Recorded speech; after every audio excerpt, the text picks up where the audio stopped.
Sikapi kecurangan pemilu, Akademisi Universitas Gadjah Mada cetuskan pengadilan rakyat.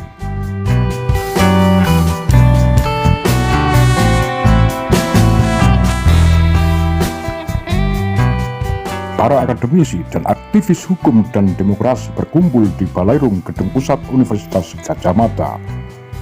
Mereka menyuarakan penegakan etika dan konstitusi serta memperkuat demokrasi.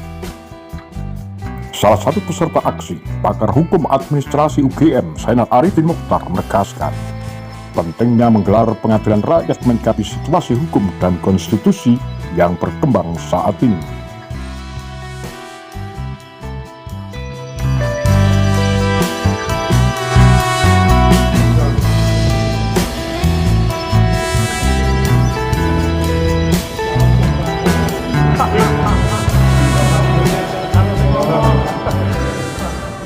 Assalamualaikum warahmatullahi wabarakatuh. Waalaikumsalam. Ya, kabar semuanya.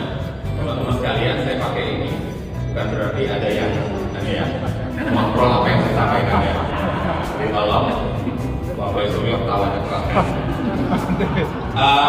Izinkan saya ingin mengatakan begini. Pertama, Ibu dan Bapak sekalian yang saya hormati, saya kira tadi sudah diantarkan oleh Mas Hari, Mbak Linda, Prof. Bun, soal apa sebenarnya problemnya. Tapi saya ingin bicarakan ada 3 kesempatan yang harusnya kita ambil sekarang. Yang pertama, apa kesempatan paling utamanya yang harus kita sadari? Perlakuan Jokowi seperti ini itu menguatkan kembali oposisi yang lama mati. Itu harus disambut oleh kita semua. Anda bisa bayangkan, sekian lama oposisi dibonsai, sekian lama oposisi didomestikasi, tidak bisa apa-apa. Hari ini adalah pertanda, hari-hari ini adalah pertanda kita oposisi itu kembali bangkit.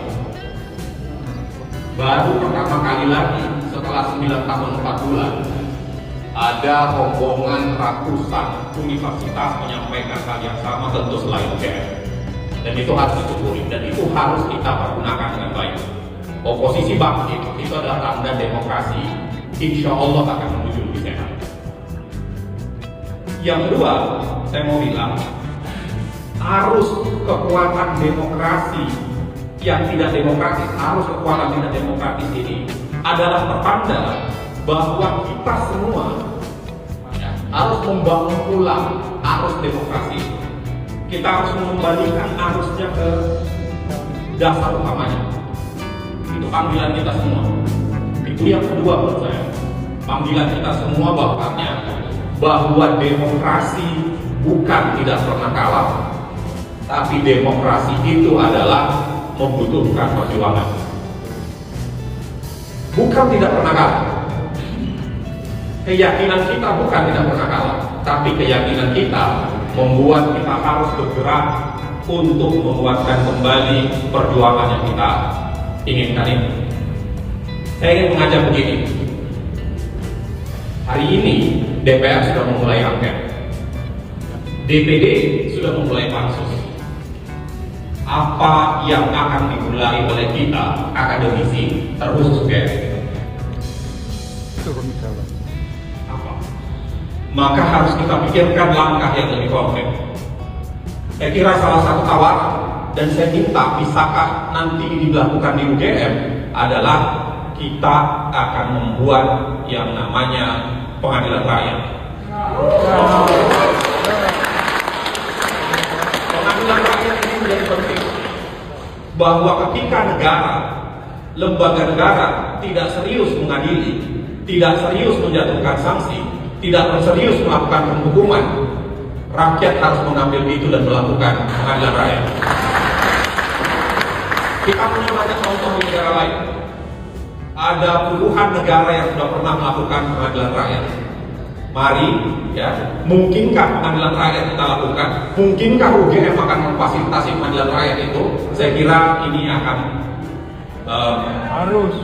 harus, dan inilah yang akan membuat UGM melunasi tagihan sekian lama dari perjuangan yang harus dilakukan. Saya kira UGM, universitas di seluruh Republik ini punya kapasitas yang cukup untuk melakukan itu, sekarang tinggal kemauan untuk melakukannya. Terima kasih. Assalamualaikum warahmatullahi wabarakatuh. Salam sejahtera.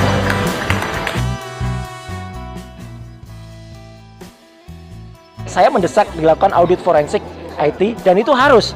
Audit forensik itu adalah suatu perintah dari undang-undang. Kalau ada kesalahan dan kemudian itu melibatkan uang negara yang dipakai, karena itu menggunakan APBN kan, itu harus dibongkar dan tidak boleh menolak.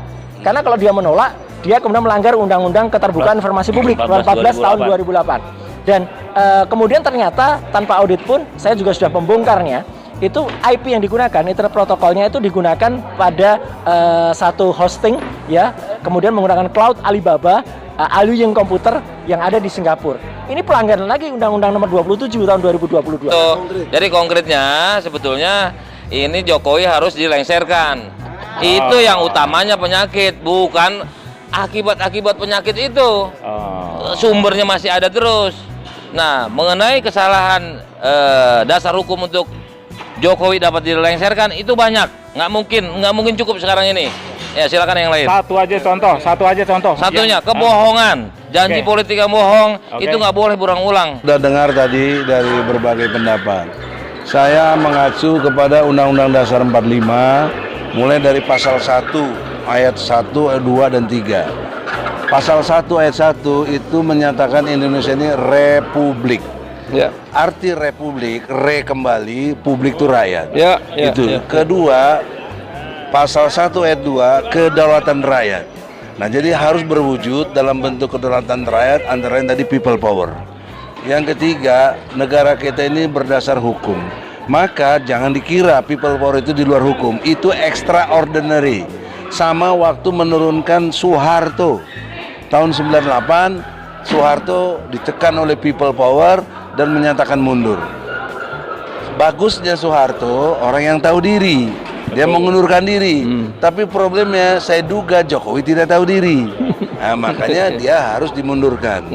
Nah, itulah logika hukum. Jadi gerakan pemajulan itu jangan dianggap tidak sesuai hukum. Ini sesuai hukum. Ini bukan di luar konstitusi, ini konstitusi.